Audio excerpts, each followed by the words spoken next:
tragedy that has happened in the edge of Laurel County and Rockcastle County, and hopefully we can get some resolution to this quickly and in a timely manner. I know the citizens of our community in both Rockcastle and Laurel counties are stressed to the max, and law enforcement is working tirelessly to bring this to a calm and an ease for them. So I'm just going to give you some minor details of what's going on that we've been doing since late last night, and a little bit into trying to locate the subject. This is going on 48 hours. 48 hours. It happened around the 49-mile marker on I-75. The search for Joseph Couch of Woodbine remains. We would like to thank our partners with the FBI, the ATF, local law enforcement, Fish and Wildlife, the Forestry Service, and London City Police and the Laurel County Sheriff's Department. That is very mute to the people that are involved with this. We have Rockcastle County Sheriff's Office. We have other police department agencies that have came and volunteered their time and their expertise to help with this. Jackson County Sheriff's Office. So it's just not the Kentucky State Police. It's just not the Sheriff's Office, our federal partners. There are so many people, and it's you all. You as being the news people that is reaching out, and I apologize to you all. I can't answer every call, every email. That's why we've done this at one location at one time. Just the amount of calls and emails that I've got, there's no way I can answer. So I apologize to you all, but thank you all for getting out as much information as you can, and correct information. This manhunt has become a methodical effort, similar like a hide and seek. We're focused on protecting the residents and their homes and the businesses during this critical time. Our goal is to apply steady pressure and wearing Mr. Couch down. The longer he is in the woods, you know, last night it got pretty chilly, and today it's got kind of humid and hot. Hopefully he has no water and nothing to eat, and just time that we will wear him down and putting pressure on him with constant steady our helicopters flying over, drones flying over, dogs, SRT in the woods looking, cars running up down the interstate. Just things like that is putting pressure on him, and hopefully he'll eventually just walk out of the woods and give himself up. That's what we hope will happen in this scenario. We've utilized all kinds of technology in searching. Like I said, we use helicopters, we've used drones, special response teams, not just for the Kentucky State Police. We've had the Laurel County Sheriff's Department with their special response team. We've had the FBI, we've had the ATF, we've had numerous local and small agencies that's volunteered their special response people to come and also assist in this. And clearly, if we continue to work together, hopefully we'll come out with a good resolution in this. This is a constant communication effort. So people, you know, ask, why aren't we just going in there? You know, if you've followed my Facebook in the last hour or so, we have gave you a photograph of the area. It's not like going over to this business and looking for somebody in there. It's not like going to a football field and trying to find somebody behind the bleachers. We are in the Daniel Boone National Forest, and this is thousands and thousands of acres. And I stated last night, it's kind of like a jungle. Well, it is like a jungle. And we have cliff beds, we have sinkholes, we have caves, we have culverts that go under the interstate, we have creeks and rivers, and the dense brush. I mean, it's not something I can just take my dog for a natural walk through. Yes, there are paths, but when we're looking for somebody, we have to go through those dense areas. We have to go and make sure no rock is unturned to find not just him, but to find evidence. And when you do these things with all the people involved, you've got to have communication. So there's not a direct line when you first get there, even maybe the first day, that the FBI can talk to the state police can talk to the sheriff's department. We have to tie those networks together and go out and do grid searches. Find certain areas that you're going to go and not track in behind each other. And also, you got to know who's to your left and to your right, and make sure they're safe. And you go very slowly, because not just you're looking for him, you're looking for evidence. You're looking at, and yesterday we was able to obtain some evidence that the Sheriff's Department is working on their investigating side of it, and I'll explain that. A lot of people's kind of confused. Hey, what's the state police's role? What's the FBI's role? The Sheriff's Department. The Sheriff's Department is working the criminal investigation part of this. That means there was an active shooter on the interstate that harmed people. They shot people. They will be presenting this case to the Commonwealth Attorney here in Laurel County, and if for some reason the feds think there's a federal charge, or they believe it to be a federal charge, they can step in and help the Laurel County Sheriff's Department with that. The Kentucky State Police, along with the FBI, the Sheriff's Department, we are asked to step in to help with the apprehension and manhunt of Mr. Couch. That means we're boots on the ground right now. They initially got the complaint, and they have worked tirelessly out there, but they got to have a break. They got to be able to go investigate. They got to be able to go get search warrants. They got to be able to go home and see their family and get a night of rest so they think straightly. And that's why we utilize the Kentucky State Police. We have 16 posts, I said last night. We have resources, and we have a Kentucky State Commissioner that is amazing. He is going to get us the resources here in Laurel County to continue to look for Mr. Couch tirelessly. And sometimes these investigations, we hope that he's still in that area. We hope that we've got him contained. But we all know they don't always end that way. So we're going to continue. If our search gets broader, it gets wider, it leads to more miles, you know, we're going to go every day and try to find him. We've got him entered in NCIC. That means if he's not in this area and he's walking down the road and some deputy in Madison County or Whitley County or even in Tennessee gets out with him and, you know, sees some guy that's just wore down and fits the description, you know, hopefully they'll use caution. We've sent all the intelligence out to them other agencies, so when they do see him, they can say this guy fits the description. They can use caution, they can run him, and maybe that's how we find him. You know, we hope he's still there, but he might not be. And but we're going to take all the leads. We want the citizens to call in on everything. If you see something that looks strange in your area where you live out, if you come home and your doors don't seem like that's how you left it, you know, back out and call somebody. If you're at home, don't be alone. Always have your cell phone, have a phone accessible to you. Check on your neighbors. Check on your elderly neighbors. Make sure that you've heard from them. Be a good neighbor and just check on them. Call them, say, I was just checking on you. Make sure everything's okay. Because in the Rockcastle area where we do have residents, there's a lot of homemade, like where people live there that come in from areas to camp. So maybe they don't have phones in those little buildings or shack or campers. So if people of Rockcastle that know these people, reach out and talk to them. Just say, hey, just checking on you. Didn't want to get in your business. Just want to check on you. If you hear your dogs, you know, barking late at night, you know, call.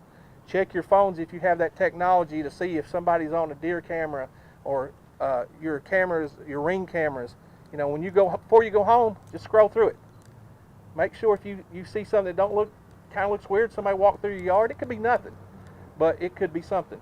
And it could give us a lead to just drive down there and like I said, he could turn himself in, or it could get worse, and hopefully it doesn't. But dealing with communication, like I said earlier, everybody on the ground is communicating, has got to be able to talk to the helicopters. Helicopters got to be able to see them and put eyes on them, because if you helicopter sees them but he can't tell the person on the ground what he's looking for, it's kind of useless. And then we have to relay that stuff back to our command post, which relays it to post, and it kind of goes in every direction. We get people heading that way. So communication is big. It's big, and it's got to be the right communication, and that's why these things take so long. Our priority is the safety of everyone involved.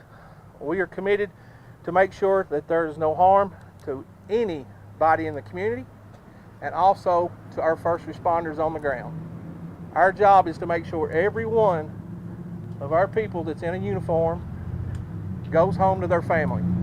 And that's our first priority. And if we have to go slow and like a snail, that's what we're going to do. Because we do not want anybody in our line of work or anybody in this community to be harmed. like I said earlier, Mr. Couch is entered in NCIC. We encourage any tips to come. Please call us. Please call us. I guess I will leave. Oh, I will clarify some things for you all that was kind of early in the investigation about his military service. He was in the military, but it was not the Army National Guard. It was the Army Reserves. So he's been discharged with an honorable discharge. So I wanted to clarify that. So I can open up the floor for questions for me or anybody in behind me. Have you seen any evidence today that he is still in the woods and still alive? So we still have people, I'm going to look this way, sir, I'm sorry. We still have people in the area, and we will remain in the area until we can't find him. This is very slow, and you got to look, the temperature has got up a little bit today. So our people are constantly, they're searching areas, they're searching grids, ATVs, four-wheelers, and you got to think it's hunting season. People still out there hunting. So we encourage people in the community, if you're going to be hunting, please don't be out at Cromer's Ridge and Livingston area. Please stay away from that area for a couple of days until we come to resolve. And people out in the community don't have somebody that I'm going to save the world. I'm going to just go out and go find him myself. Because not only could you get harmed, you could get killed. And we don't want that to happen. And so as of this time, we have not, the evidence has not come that we have located him, but it's very slow. It's a very slow process. Trooper, any update on the victims? That's been a little confusing in the early stages of this. Still 5 hit by bullets on the highway. Is there a car crash, I understand, or what can you tell us about the victims? So that would be part of the Sheriff's Department's investigation, and I apologize for that. I know bits and pieces, but not everything, and how many vehicles have been hit, car wrecks, I don't know that. We're here to find Mr. Couch, and that's our primary focus. Now, if we get information that helps the Sheriff's Department, we're going to share that information. Vice versa, they're sharing information with us. It's vast. I mean, it's moving. People's like, oh, you ain't getting information. Trust me, we're getting information so much it's overload sometimes. Who's Sarah Mills, and what's her relationship to the suspect? I apologize. It's the first time I've ever heard that name. Who's in the affidavit? I didn't get the search warrants. The Sheriff's Department did. I'm sorry. Yeah. Scotty, is there any evidence, you've seen any evidence out there saying there was anybody involved in helping this guy other than him? At this time, that's part of the investigation. Personally, I haven't, and I don't know if the Kentucky State Police has. Our job is just to try to locate this.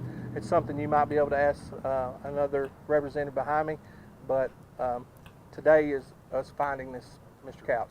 I'm looking at some of the details here. It seems like he Yes, sir. The search beyond the forest? Can you help? At what point do you expand the search beyond the forest?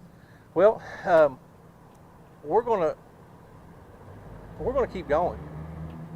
I mean, it will probably expand, and that's just the job we signed up for. We're gonna go as far as we can go until something leads us somewhere else. And this ain't something we're gonna pack up and go home, because the citizens of Laurel County and the citizens of Commonwealth or Rockcastle County, they expect that out of us. And this is not easy. It's tiresome, and let me also say this. Crime just isn't happening in Laurel County today. It's happening everywhere. So, the Sheriff's Department, the Kentucky State Police, we have to answer calls in other communities, even in this county. And so we're going to continue to answer those calls. Don't hesitate to call us because you think you're bothering us because we're doing this. That's why we got resources that, surrounding posts like Harlan, Hazard, Madison, Columbia. We're going to continue to answer those calls. Trooper, many schools are closed today. Are you in communication with the districts about what might come next? We are, and that's a great question.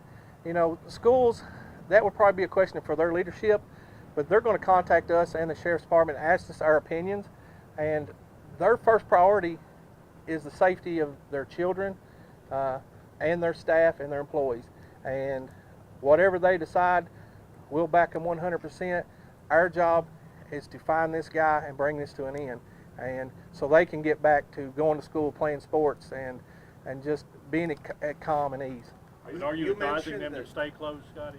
Sir? Do you know if you're advising them to stay closed? At this time, it's up to the superintendents, every school district. When it snows, one school right down the road might not close, but another one might. So I can't tell them what they need to do. They'll make their own judgments. They will contact us and ask us our opinions, and we appreciate those opinions.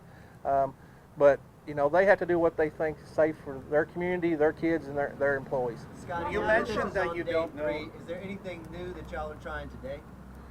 Listen, we love technology, and we love people coming in to help, and there's numerous resources.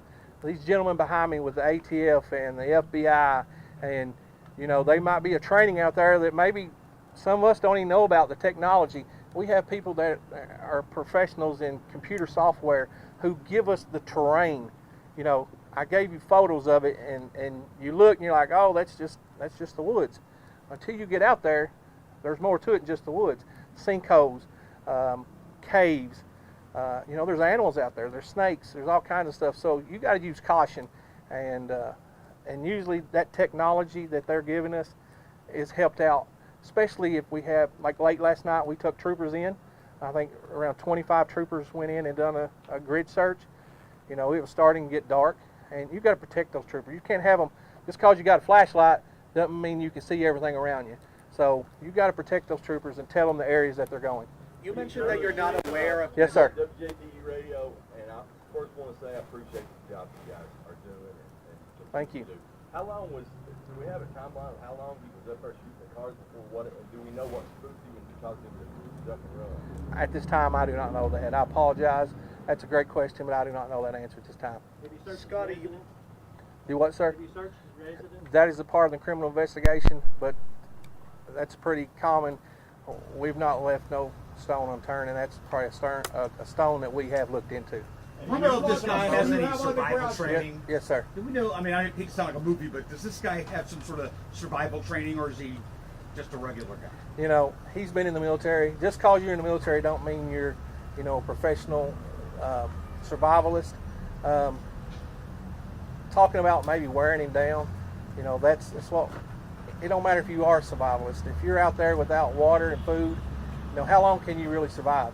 And, we hope he just walks out, gives up. And, we didn't talk about this last night. There is people that are hurt. There is people that are injured. But at this time, nobody has died. And let's not make this, if he does have social media, if he does have a family out there that cares for him, turn yourself in. Don't make this worse than what it is. Just give up and make our community get back to what it is, Yes, sir. Yes, sir. Can you speculate as to what his motive may have been? I do not know, sir. I apologize. I do not know that.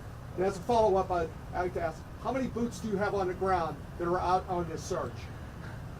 Well, I was there early this morning, and I probably seen over 100 cars. Not saying there's 100 people in the woods, because we kind of take them in groups, and you don't want to take, because you got crossfire. If something bad was to happen, you don't want to put people in harm's way, and you want to keep them separated.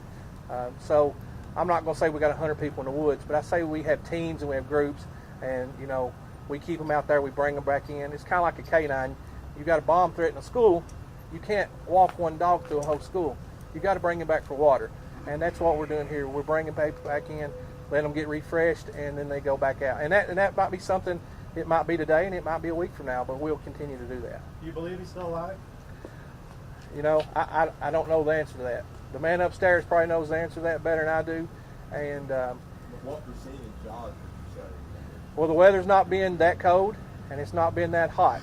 So He had mentioned to his ex-wife, though, he wanted to kill a lot of people himself. that's the first I've heard. I'm sorry. The affidavit that you had that was released said that he said he would kill himself. So. Okay. I didn't do the search warrants. Trooper, what does it mean that the AR-15 style rifle was found and the phone with the battery out? That's the reporting I'm seeing, and I'm sorry, I'm coming to a cold. Yeah. If I'm a resident, I might take some heart in the fact that gun was left, and I don't love the fact that the battery was taken out of the phone, indicating he maybe wore trace technology. As an investigative point, what does all that say to you? Well, that says to me that the FBI and the ATF and people that deal with that stuff on a daily basis, and our intelligence with the state police, they will dig all in that stuff, and you know, it's not something you can get overnight, but if they find it, they're going to pass on the information, and you know, that'll be a part of the investigation. That if he was to come out, that would go to the criminal portion of this investigation. Trooper, you mentioned that you weren't aware necessarily of the affidavit of Miss Mills in there. Do you know that if your partner agencies could shed some light on the text messages that were part of the affidavit, and if that could speak to his motive and whether or not he may still be alive? That's something maybe the sheriff or, I'm sorry, Sheriff, I didn't see you. Well, that's, like I say, the case is still under investigation, and I'd really rather not get into that at this time.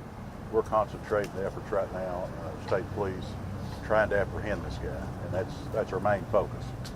Yes, paperwork has been obtained, signed by our Commonwealth attorney.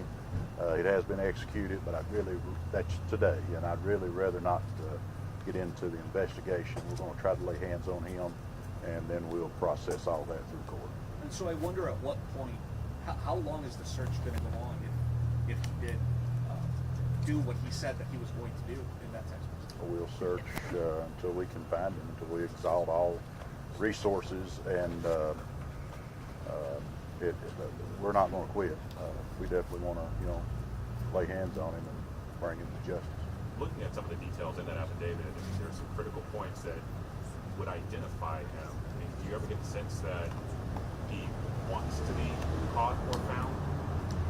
Well, I've not got the sense that he wants to be caught. It'd be pretty simple for him just to walk out or step down on 75. I mean, we're looking. I really don't know, but I wish we could, lay hands on him and bring him in.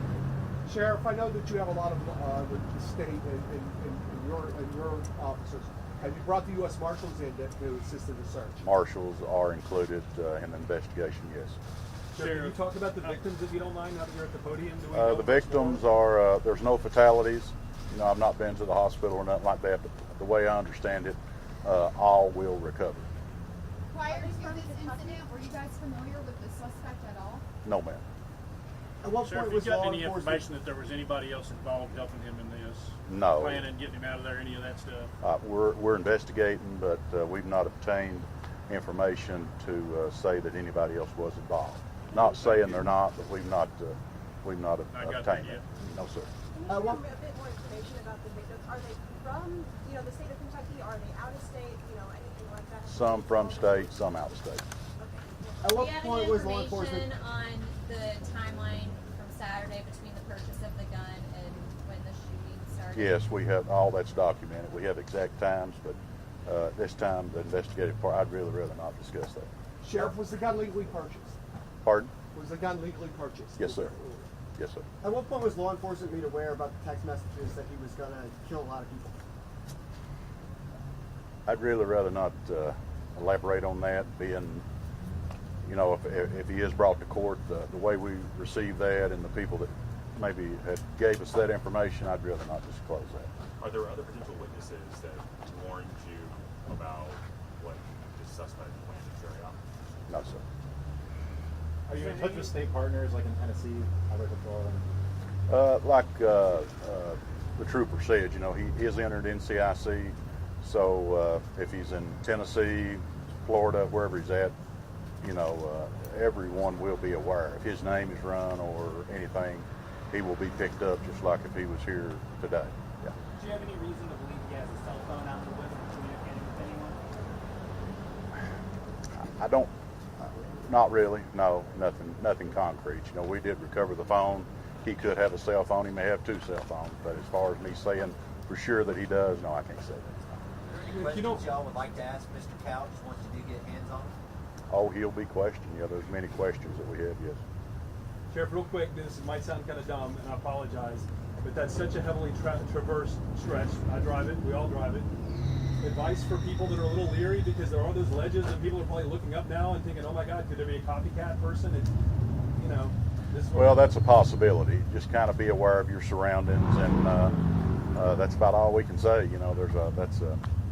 We sure didn't expect nothing like this to happen, and that's a heavy patrolled road. State police, ourselves, all agents, you know, the interstate's really patrolled heavily. There's so many people out there, so just use caution and kind of be aware of your surroundings. Sheriff, when I was out, I traversed between here and exit 49. I noticed that they were law enforcement was really diligent on cars that are on the side of the road. And they came. Are you more concerned that there could possibly be a carjacking situation where maybe he tries to acquire a vehicle to get moving, and that you guys, your officers are a little more diligent about people on the side of the road? Well, we're just trying to show a real heavy presence to put the community at ease, to let them know that we are out, and if anybody needs assistance, or maybe if they see the cruiser sitting on the side of the road, they can pull in and say, hey, we saw a guy walking back here. You know, we're just trying to show a really heavy police presence right now. Have you all recovered any other firearms that he owned? No, just the one. How many square miles or acres have you guys searched so far? Do you have an estimate on that? So I sent you some photos over Facebook, and if you've done a grid search, you know, we have flown like hot. You go a mile each direction, so it's in a big circle pattern. You know, we can take that out further, and we will take it out further. You know, we have drones coming in every day from different agencies that we're using. So, you know, we're not going to turn down any help, and we're going to keep looking. If it gets wider and broader, we'll just keep going until we exhaust that information and we don't think he's no longer there. But our first priority is to protect the people in that immediate community and protect that business. And that business, you know, we've kind of took it over the last couple of days, so we want to appreciate and thank the 49 exit, because, you know, that's where we kind of set up, and it's probably hurting their business. So we want to thank them for letting us do that. If I can encourage you all, I know you contact Post and 911 and other agencies. Thank our dispatchers.